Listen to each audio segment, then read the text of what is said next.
everybody should incorporate events of some form. I'm not saying that everybody is cut up for 24 hours straight. Right. Not many are, but there's so many different kinds of events.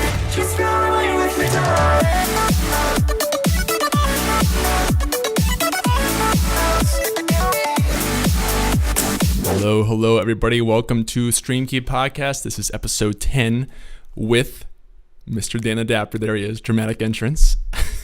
Dan, welcome to the show, man. Thank you for coming on. I appreciate it.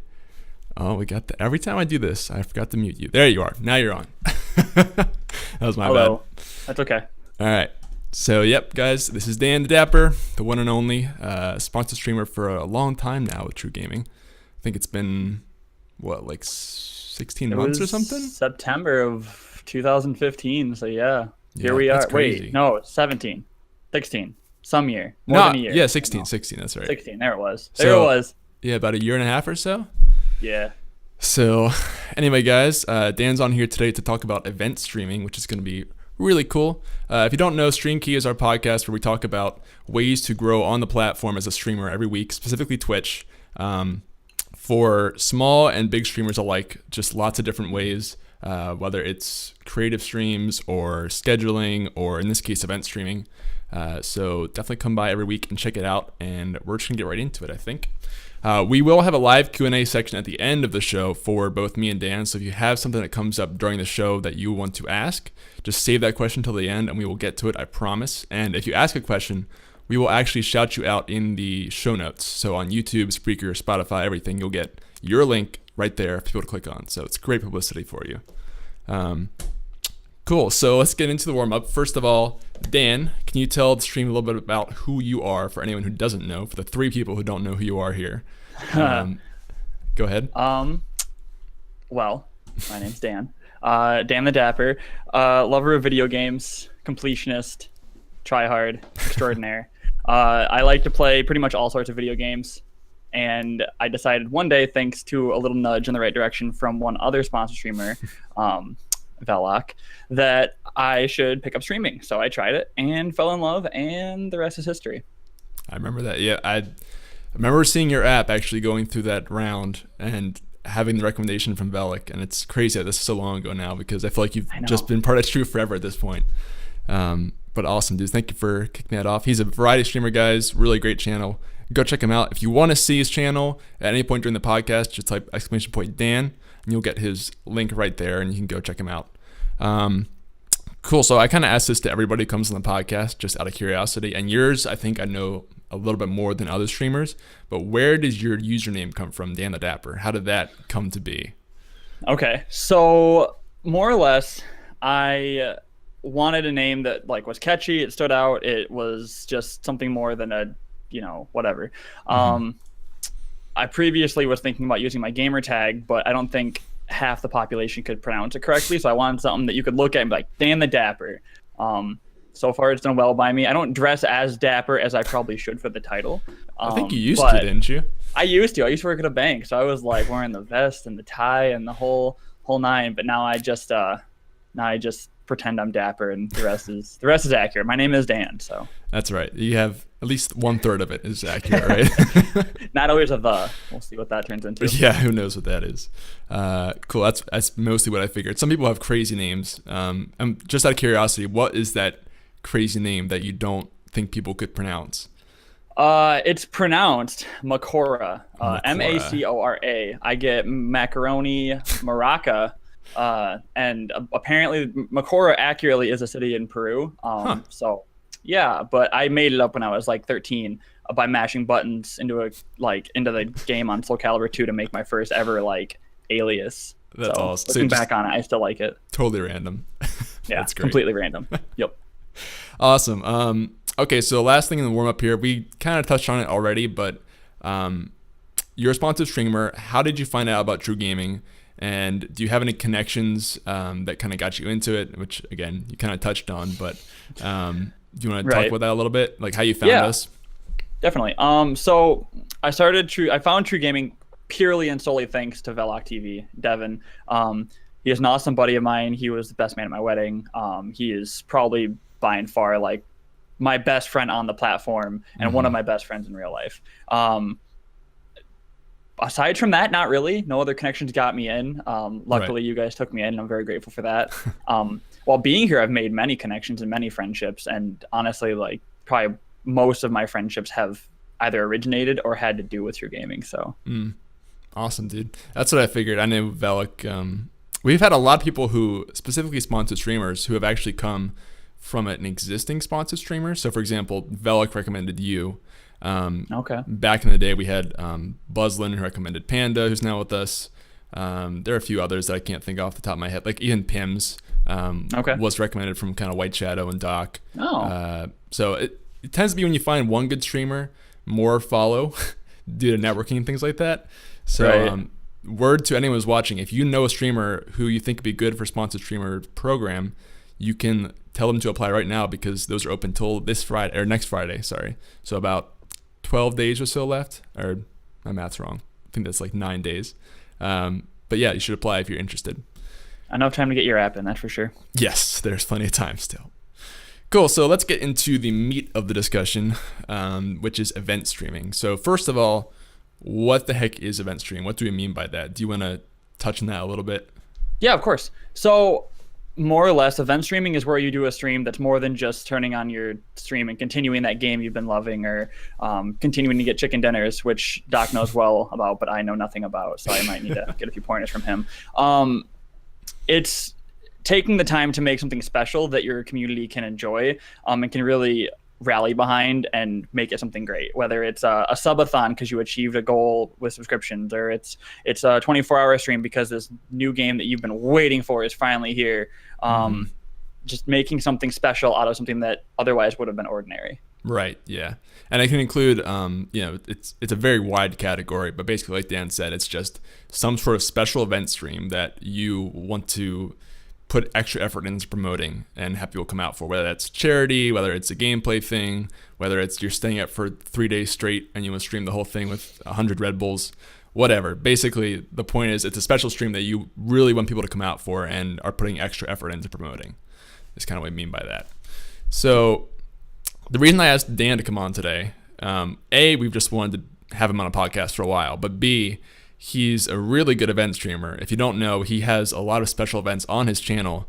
One of my favorites in particular, he calls Hollow Stream. Do you want to quickly tell people about that just so they have some context? Yeah. So within the first 6 months of my channel, I started to see a trend where you want to buzz your viewer count up, you want to really get behind a certain game, you do an event. So I decided, okay, I don't like scary games. I mean, I like them, but I can't play them at all. I will shriek and swear and all that. So I talked about it on stream and I casually brought it up, and my viewers were like, do it. We want to watch you be miserable. We would love that.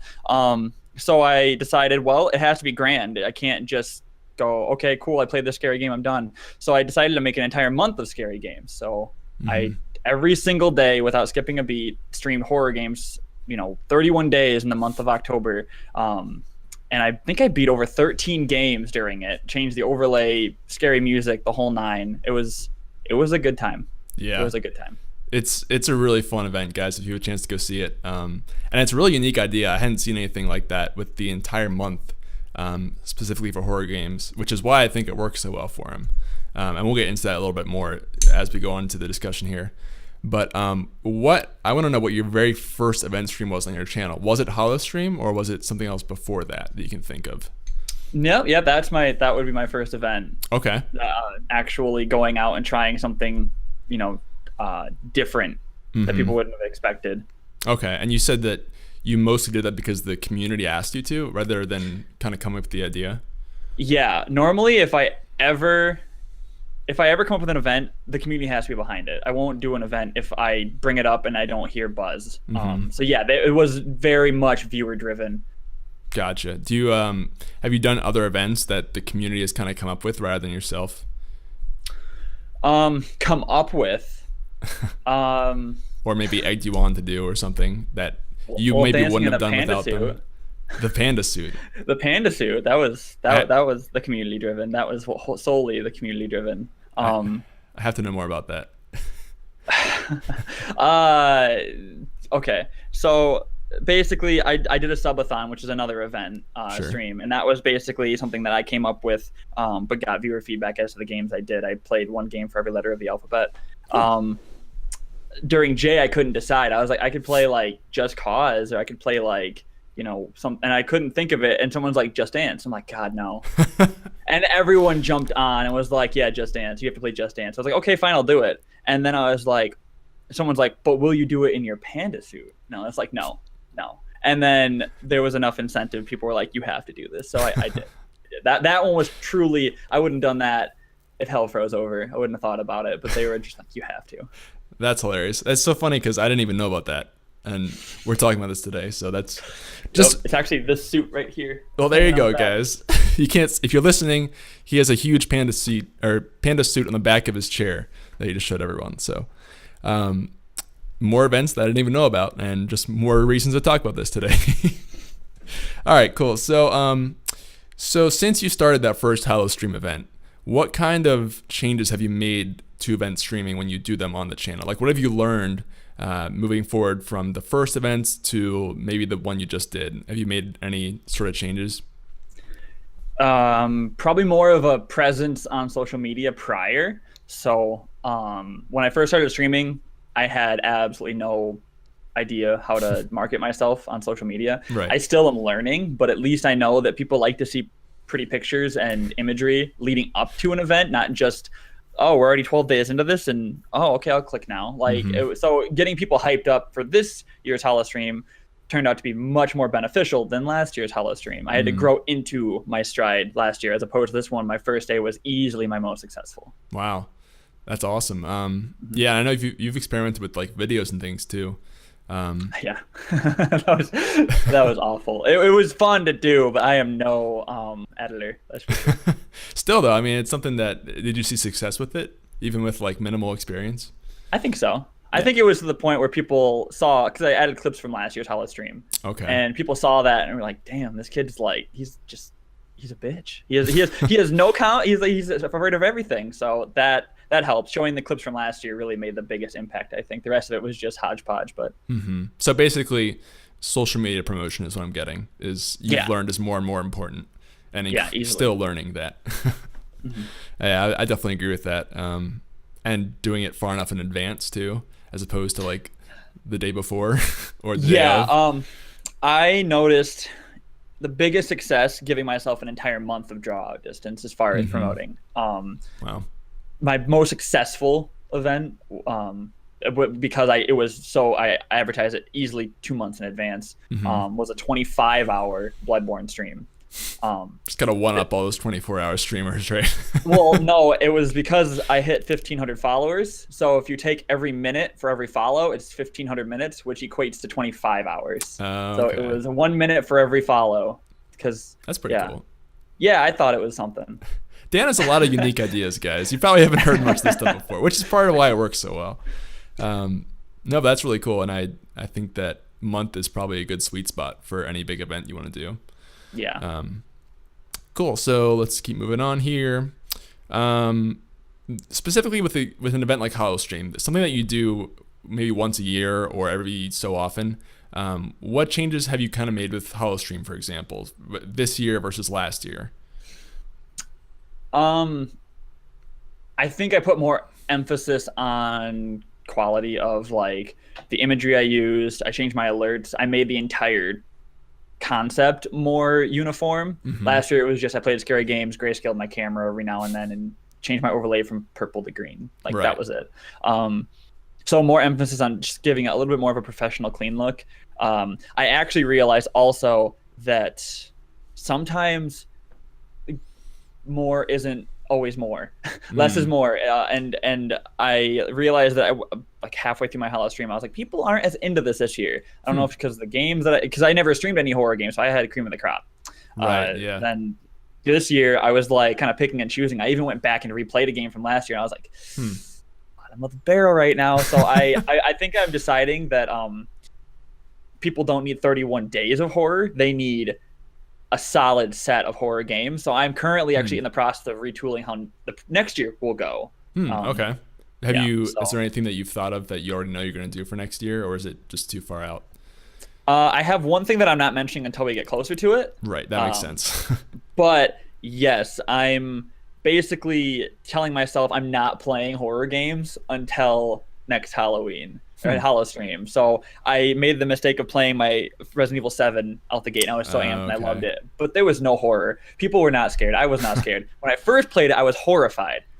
It was great. It was a great experience. But I think playing it had soiled it for me on the New Game Plus when I played it this Hallowstream, and I don't want anything to be forefront other than my reactions, which I feel like are what make Hallowstream fun, and the fact that new people that just love those games come and watch someone play them blindly.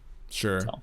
Yeah, so I guess the important thing being that you are looking at that event though and thinking about what worked and what didn't and what ways you can improve. And I think that's a great strategy for anyone with any event really, if you're going to be repeating that event.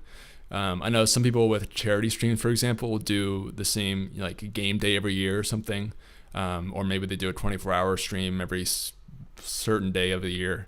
And so looking back at that and figuring out what went well during that stream and what you could have done better is really important for that.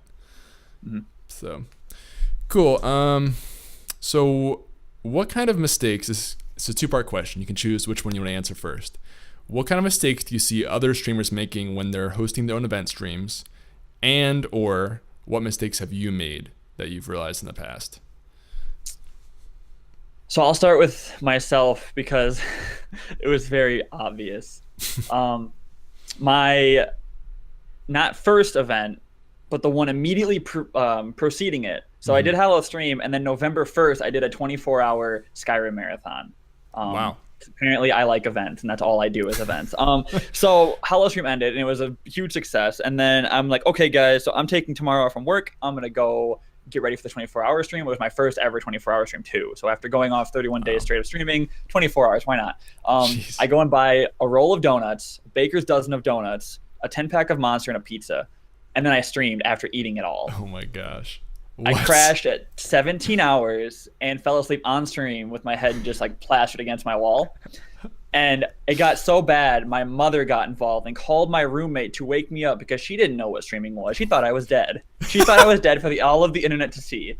So I'm getting bear hugged. I'm like this, and I'm getting bear hugged from my roommate behind. He's like, buddy, you got to get up. And then I just seriously look at my stream, and I'm just like, click, and then I go to bed. Like it was bad. It was really bad. And there were people in chat the entire time just making fun of me. Oh my gosh. Don't do that. Wow. Don't eat poorly, and don't burn yourself out. It's prep. It's a lot of prep. It's what makes a good event. That went a lot differently than I thought it would. Actually, yeah, I did see that clip for the first time at TwitchCon. I think you showed that to me. It is somewhere floating around there. We have to put it in the show notes or something. But yeah, I mean, for sure, make sure you're eating healthy if you're going to be doing a 25-hour stream. Yep. I thought you were actually going to go a different way with that in terms of... Oh, really? Well, I thought you were going to talk about pacing of events in terms of maybe doing them too close to each other. Okay. But your point's very true as well. Don't kill yourself on stream. Don't die on stream.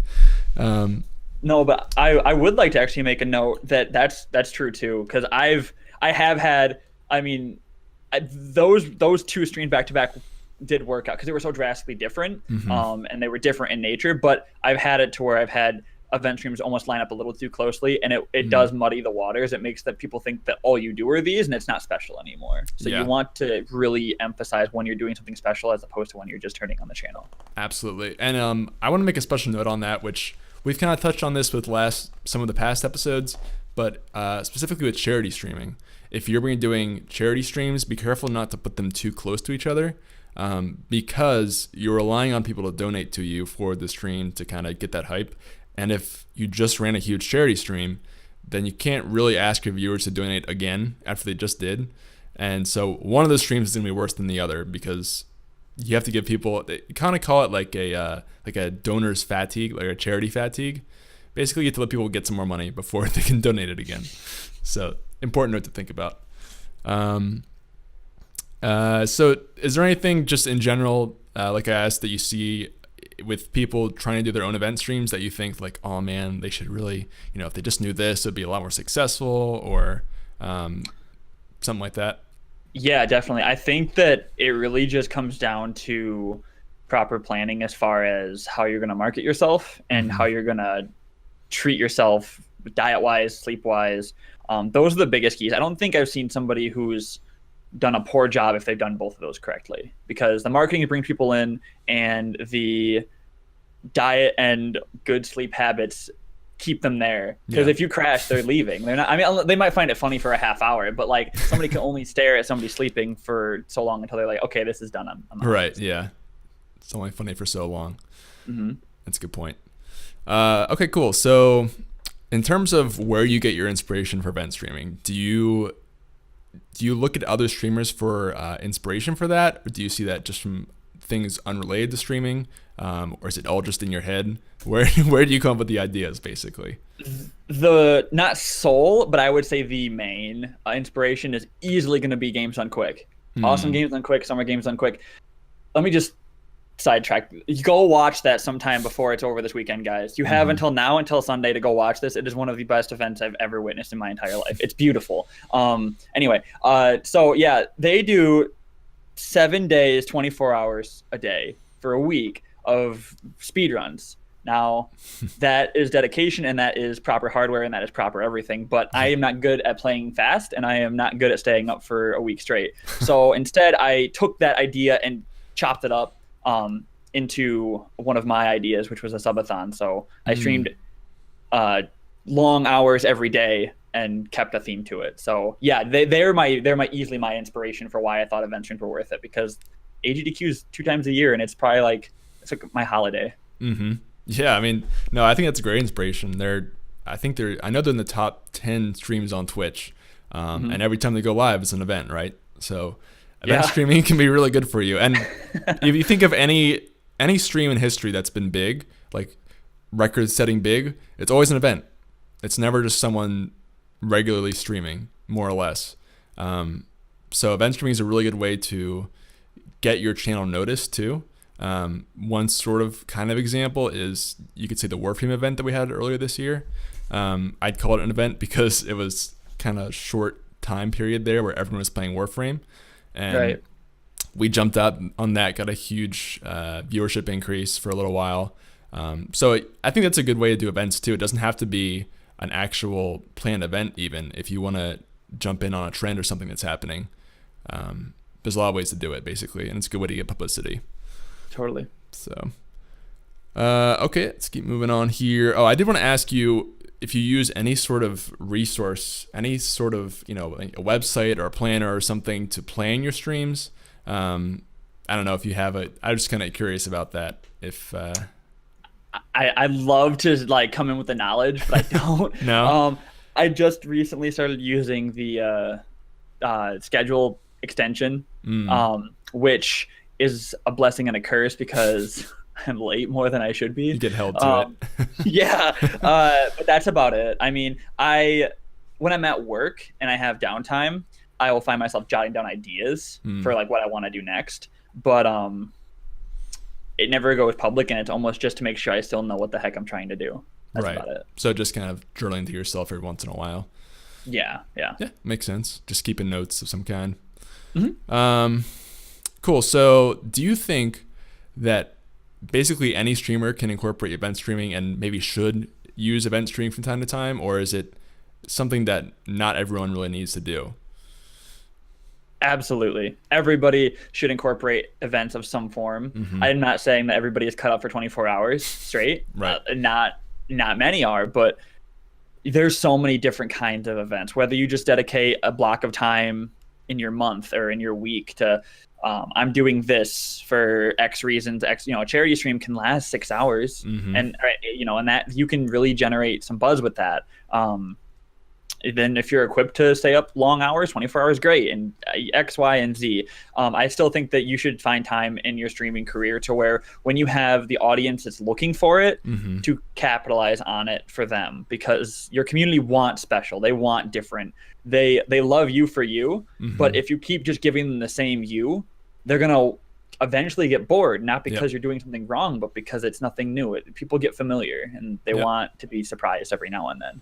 I definitely agree. And I think it's also just a great way to get exposure, like I said, if you're looking for that way to kind of break into something.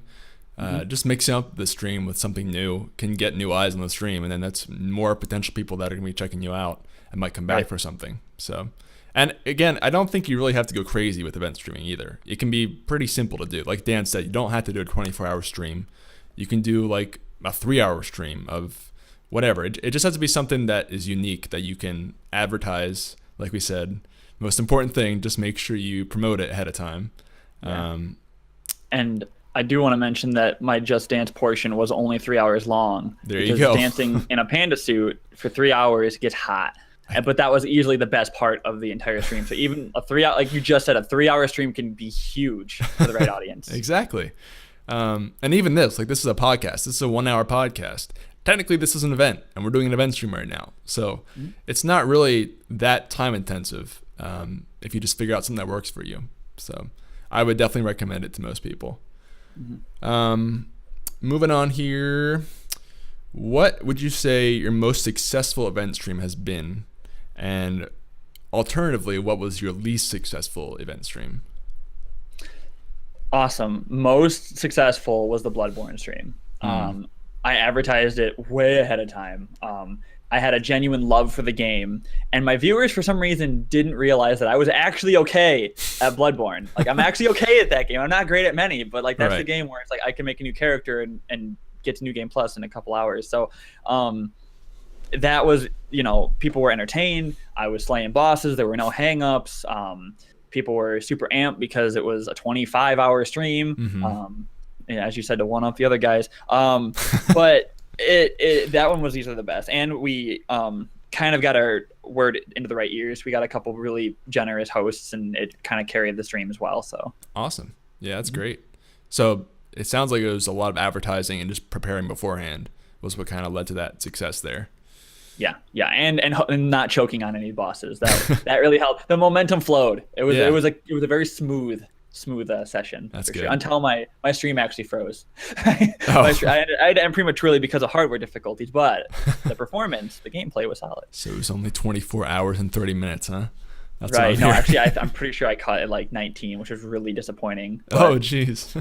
Internet woes. Oh, well.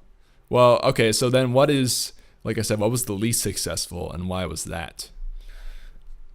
If you had to give one, had to guess which one would be. I would still, obviously I would still call it a success in my mind, but I would say Hollow Stream Year 2. I would say that was my least successful because I think people walked in to the stream with a certain set of knowledge and they walked away with different information than what they got last year. Like they're like, oh, this is gonna be great, 31 days, whatever. But I was working more this year. It was a newer job at the time, so I was still learning. So I took off days still and did rebroadcasts. And when the streamer's not live, it's less engaging. Like end of the day, like vodcasts are great, but don't expect the same viewership unless like you're a wizard or something. So you ran vodcasts during that event. Yeah, one day a week there were vodcasts, and those were definitely lows. And then the days I'd come back, Topic almost pointed out like, hey, you weren't live that day. That wasn't you. Or like you weren't talking to me. And if you explain like, oh, it was a VOD. And that takes away from the overall engagement of I'm scared right now at what's down that hallway, not sorry I didn't stream. So it was a learning experience that is what I'm going to carry into next year. So right. Okay. Yeah, I didn't mean when I said least successful, it doesn't mean it's not successful, right? Oh no, yeah. Right. Just comparatively to the other ones. Definitely. Awesome. Okay, cool. So we're kind of wrapping up things now, and then we'll get into the viewer Q&A. So I give this question again to every streamer that comes on here. If you could give one piece of advice to a brand new streamer about anything, doesn't have to be event related or it can, up to you, what would that be? What would you tell that one person? You're going to hear that networking is key a lot from almost any big time streamer, from any community, from anybody who has heard it before. They're going to reiterate it. It is. Don't assume that they're joking. Also realize that networking will not keep you to where you want to be, whether it's being successful as a partner, or whether it's showing off your best speed runs, or whether it's doing events for charity. You need to network, but you need to also have what the people you're networking with want to show off as their brand. You can't just go into a stream and say, hey, I'm important, and hang out for a while and try to be their friends and then expect that you're going to be successful. Like, raids are a thing for a reason. Bigger streamers can come blow up small streamers, and that can be a difference. But if you're not genuinely entertaining, it's different. So focus on yourself and then grow outward. Don't try to mingle into a big community and expect results because of it. Work on you, then do the rest. It all comes down to you, right? And yeah, with just a little side note on hosts, like Dan was saying, you know, you can get hosted by Lyric and Summit, but if you're not entertaining, they're not going to stick around. So at the end of the day, no matter what, no matter who hosts you, no matter who puts you on the front page of what, you still have to be an entertaining streamer. So totally agree with that.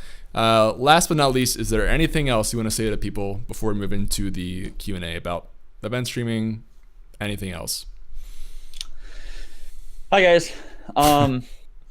Yeah, I just want to say that whether this has inspired you to do an event or whether this has at least given you a tidbit of information, thank you for being here, and know that the way you stream is up to you. I like I said, I think everybody should incorporate event streaming into their schedule. Speedrunners can do it. Charity streamers can do it. Charity streaming is an event in itself. So I think that honestly, you just need to look at what makes sense for you as a streamer, and then go off of that. I don't think that it's ever out of reach. I think that you just need to find what is within reach and go with that. Right. Awesome. Yeah, I think that's great. Okay, guys, so we're going to move into the Twitch chat Q&A questions. If you have a question for Dan or myself about anything, it can be event streaming or just streaming in general, just at Greencourt in the chat with your question, and I will do my best to get to you unless we get a million questions. So, but I want to kick off with my own question for Dan, like I always do. And I think, you know, I have one prepared, but I think we already touched on it, unfortunately, because I snuck into Dan's streaming to see if I could get some juicy info on stuff from his viewers, and they mentioned the Panda Dancing Dan, which I'm guessing is you. I heard there was like a GIF or a clip though or something. So yeah, so I did a thing where I wore a panda onesie to 3 hours of Just Dance. Which I don't dance in the first place, so it was already built out to be a failure. Right. But then you add a panda onesie, and it was just oh man.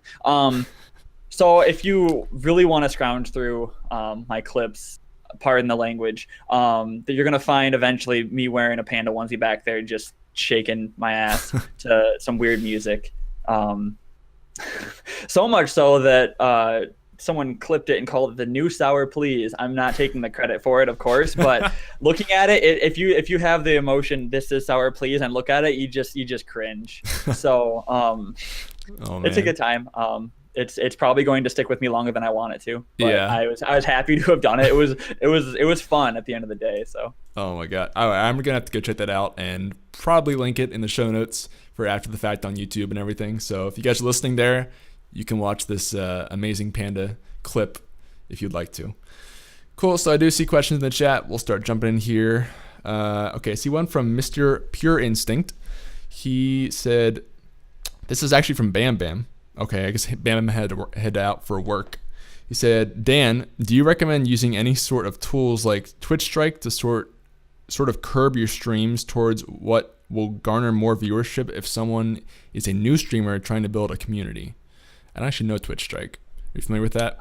I'm not. I'm not familiar with Twitch Strike. I'm familiar with oh no, I'm not anymore. I forgot the name. There was a Twitter app where you could look at your growth and your interactions and stuff, and I forgot the name of it. Oh, okay. I think Twitch Strike is the website where it will show you basically which game is supposedly the best for streaming in terms of viewership, if I remember correctly. I haven't actually really used it intentionally. I don't know if you have before. Sounds like not. Yeah, I haven't.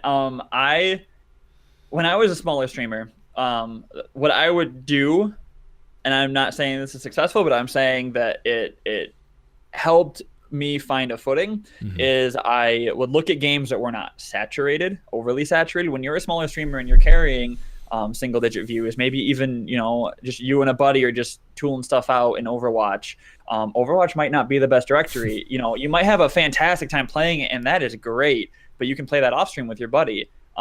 it's a really good idea to look at games that are medium saturation. Like you're looking maybe a couple thousand viewers or less. And the reason for that is because people don't have to scroll for 5 minutes to find you or look up a hashtag to support small streamers.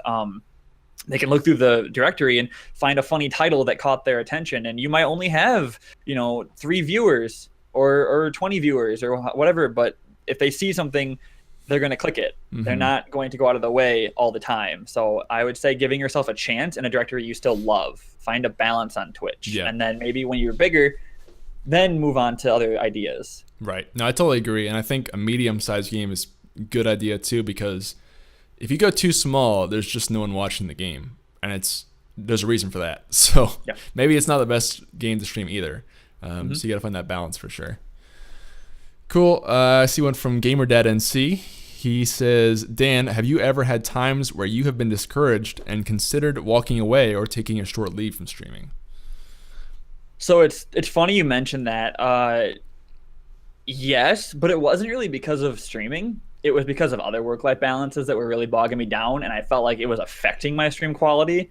So yeah, there were nights where I'd turn off my stream and I would just sit there and like, damn, that sucked. Like, those moments. And it's gonna happen. I can't think, there shouldn't be a single streamer out there who can't say it hasn't happened once. But what you need to look at is what's causing it and what do you want to do or need to do to fix it, and is it fixable? Right. You can't make everything perfect, but you can definitely make steps to alleviate certain issues. So really all I did, I quit my job. Like it was a job related thing. I moved. I moved on to something that gave me more time to do what I wanted to do, which was, here. So I wouldn't say go quit your job. I don't think you should do anything that's going to cost you any financial hardship or any wellness hardship. Right. But I think that you should look at your surroundings and reevaluate what makes the most sense for you and your happiness. That's all. Yeah, definitely. I mean, at the end of the day, the reason you probably started streaming is because that was fun. So if you're not having fun, you should probably fix that. Yeah. Just my 2 cents. Okay, from Objective Zero, he says, so I have a rebrand launch coming up soon, as in days. Dan actually did a rebrand recently, guys, just so you know.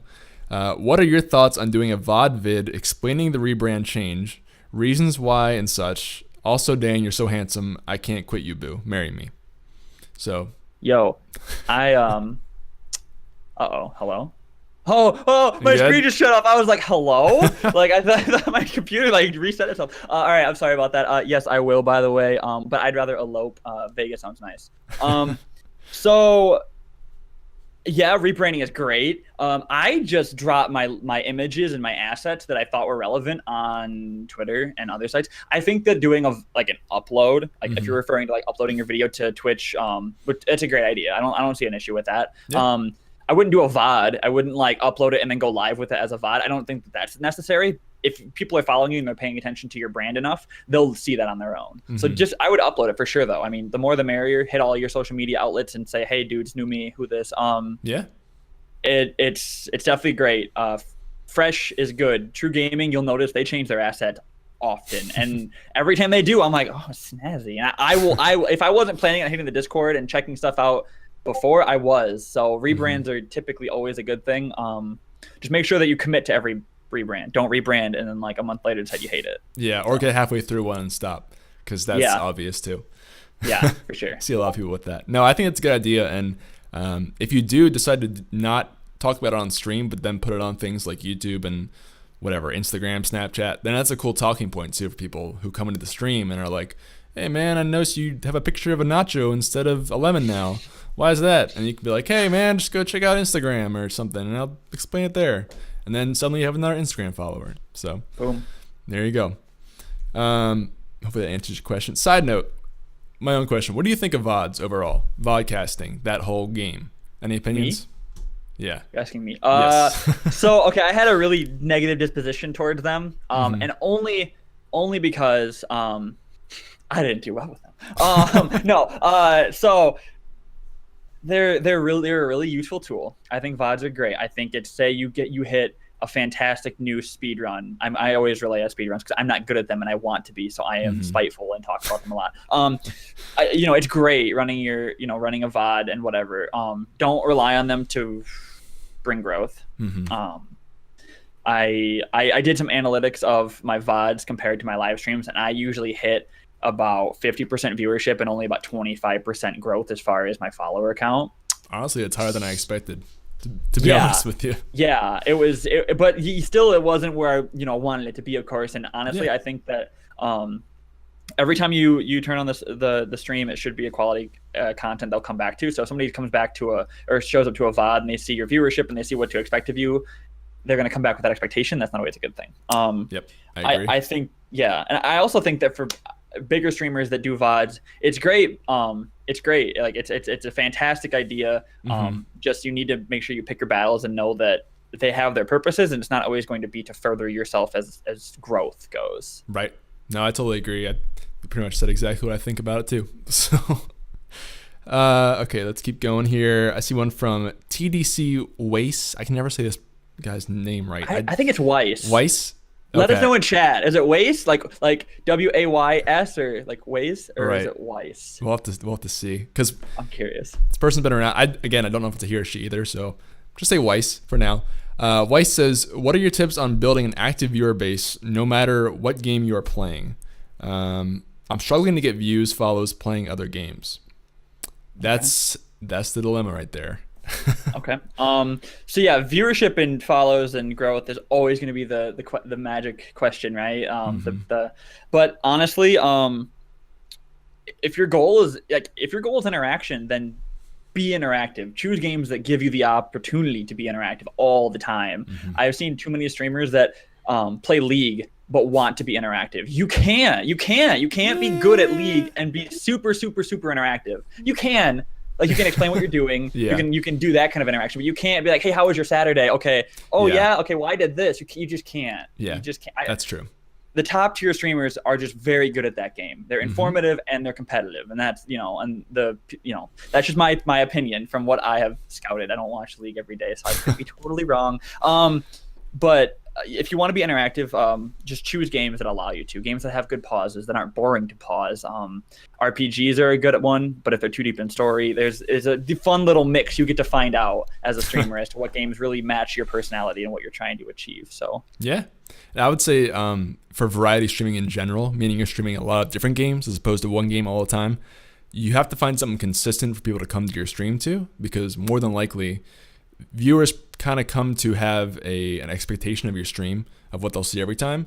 So if it's not the game, then find something else it can be, which is probably personality, but maybe it's like something you do at every stream, whether that's a giveaway or just something constant that people know your stream for. Probably your personality or your fancy camera effects.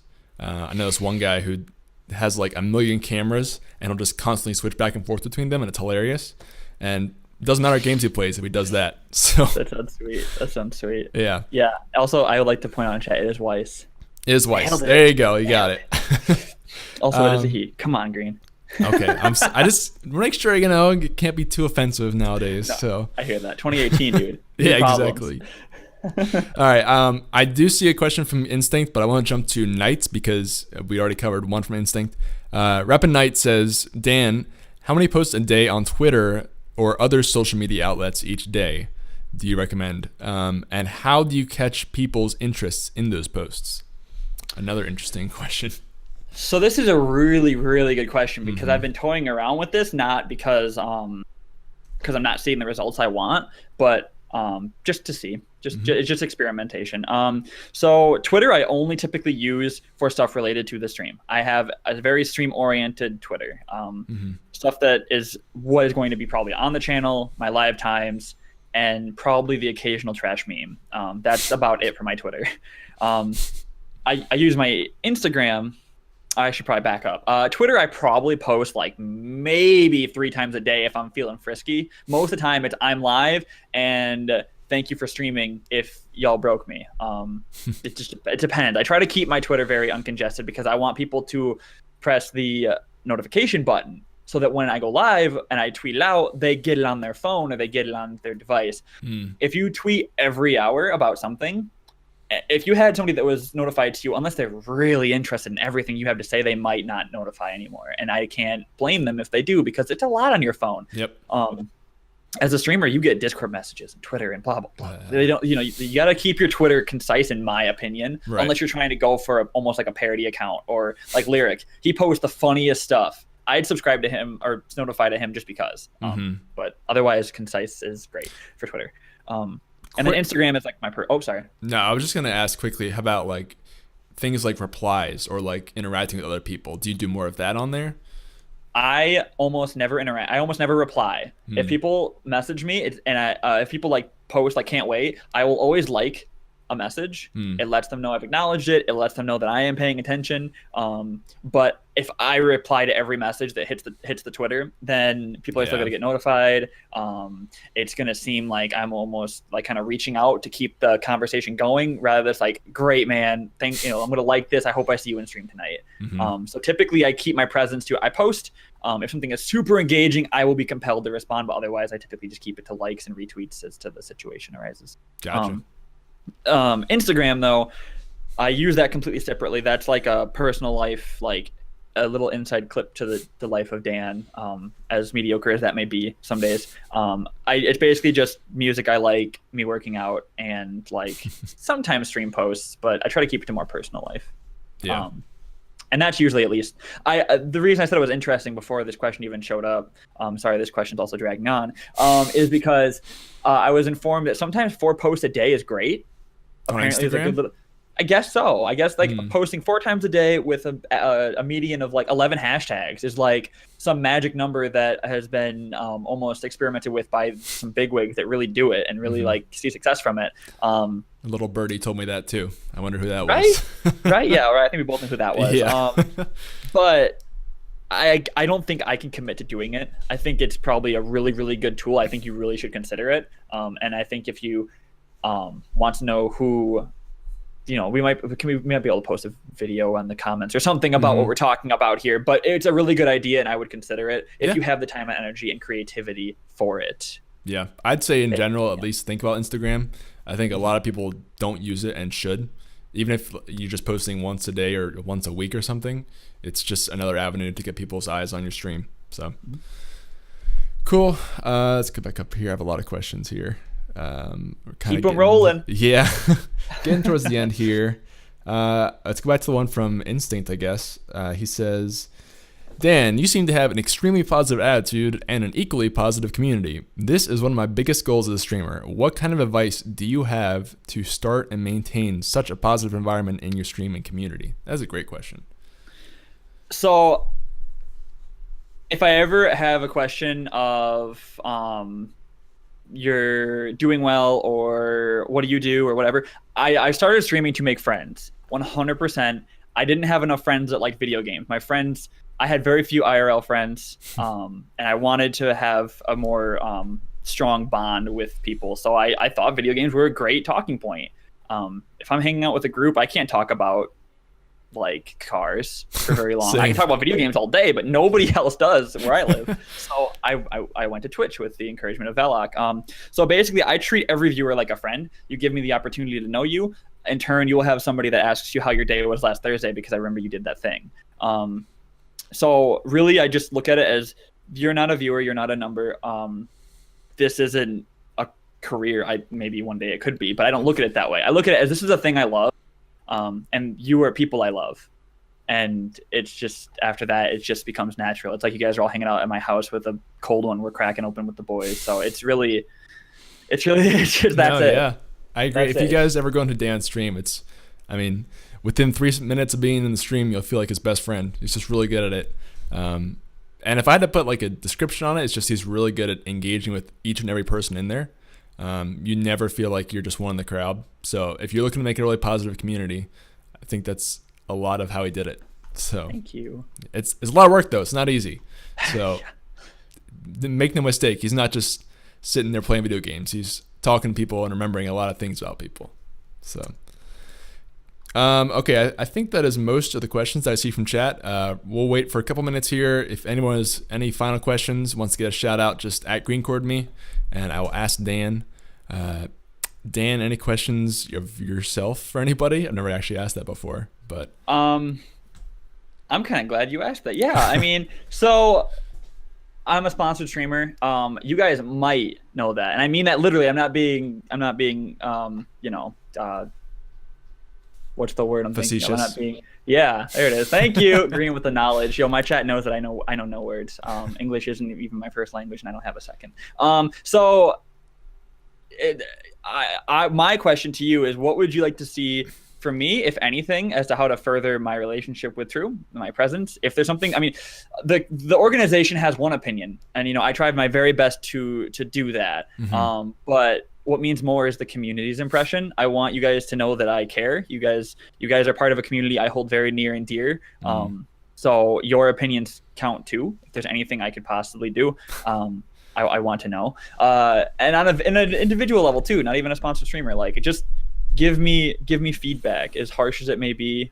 Just if it's too harsh, DM me, because I'll cry. My gosh. But yeah, that's it. I just want to make sure that every time I cater to somebody in one way or another, whether it's they're watching the channel or whether they're reading my latest tweet, that I'm making them pleased with what they're expecting out of me. So No, I mean, you guys will find, if you know Dan, that he is one of the most humble people that I know, period.